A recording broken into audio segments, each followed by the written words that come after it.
ప్రధానమంత్రి నరేంద్ర మోదీ ఇవాళ అరుణాచల్ ప్రదేశ్ త్రిపురలో పర్యటించనున్నారు. ఇటానగర్లో 5,100 కోట్ల విలువ చేసే పలు అభివృద్ధి ప్రాజెక్టులకు శంకుస్థాపన చేస్తారు. మాతా త్రిపుర సుందరి టెంపుల్ కాంప్లెక్స్ అభివృద్ధి పనులను ప్రారంభిస్తారు. ఇటానగర్లో 3,700 కోట్ల విలువైన 2 ప్రధాన హైడ్రో పవర్ ప్రాజెక్టులకు ప్రధాని శంకుస్థాపన చేస్తారని పీఎంఓ తెలియజేసింది.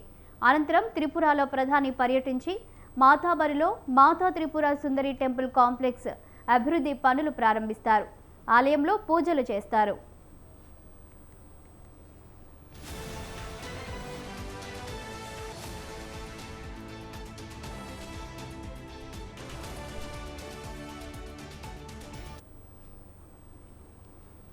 అరుణాచల్ ప్రదేశ్లోని ఇటానగర్లో 240 మెగావాట్ల సామర్థ్యం కలిగిన హియో హైడ్రో ఎలక్ట్రిక్ ప్రాజెక్ట్, 186 మెగావాట్ల సామర్థ్యం కలిగిన టాటో హై హైడ్రో ఎలక్ట్రిక్ ప్రాజెక్టును ప్రారంభిస్తారని పీఎంఓ తెలిపింది.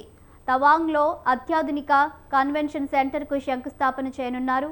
జాతీయ అంతర్జాతీయ సదస్సులు, సాంస్కృతిక ఉత్సవాలు, ఎగ్జిబిషన్లకు ఇది వేదిక కానుంది. 1,500 మంది డెలిగేట్లకు ఆతిథ్యం ఇచ్చేలా అంతర్జాతీయ ప్రమాణాలతో దీన్ని నిర్మించనున్నారు.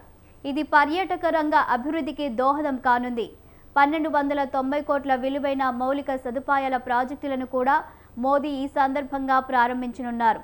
వీటిలో connectivity, health, fire safety, working women's hostel వంటివి ఉంటాయి.